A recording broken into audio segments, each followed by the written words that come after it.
Breaking news, the body of a Druze teen that had been snatched by Palestinian gunmen from a hospital in the West Bank was returned to Israel early Thursday morning. The coordinator of the government operations in the Palestinian territories announced its return, as well as the opening of the checkpoints around the city. 18-year-old Jenin was being treated at a Jenin hospital from injuries due to a car accident. The kidnappers believed it was the body of an IDF soldier and held the body in the Jenin refugee camp. Let's take a listen now to the mayor of Daliat Al Carmel, the Druze teen's hometown. The one who led the entire operation was General Rassan Alian, the coordinator of the operations in the territories. The defense minister, the prime minister, the president, the governments of Qatar, Jordan, Egypt, and a number of Knesset members who were also involved. In fact, we used almost every possible element, including the Palestinian security mechanisms in the West Bank and in Gaza. There were negotiations with the Islamic Jihad and with Hamas and Al-Aqsa Brigade. I want to thank everyone. There was a combination of all these factors here, both Israeli and international. The UN Special Coordinator for the Middle East, also the US, all of them together led to the success of this operation, which in my view is a major, huge success to free the body in just over a day. I'm full of pride for everything that was done in Israel and to all the other factors. Let's bring in I-24 News Middle East correspondent Alec Pollard live for us in that teen's hometown. Alec, good morning. Talk to us about the latest in this situation and how negotiations started with the Palestinian Authority and Israel to avoid a possible escalation here.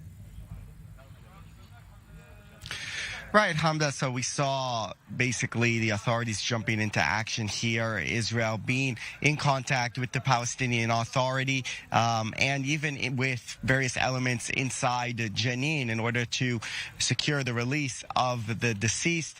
And at least from the Israeli side, there is an insistence that nothing was given in return because those Palestinian gunmen, from what we know, were demanding the return of various Palestinians, maybe Palestinians in prison or the bodies of a deceased Palestinian terrorist, or they wanted something to get something in return here. And Israel is insisting that they didn't give anything, but rather used the leverage that they have, saying that there would be consequences if the Palestinians did not return the body of Tiran Ferro, whether it be activity inside Jenin or maybe, again, some type of lockdown on Jenin until the release would be secured. So in the end of the day, Israel was able to secure the release of the deceased by activating a lot of diplomatic pressure and other types of pressure.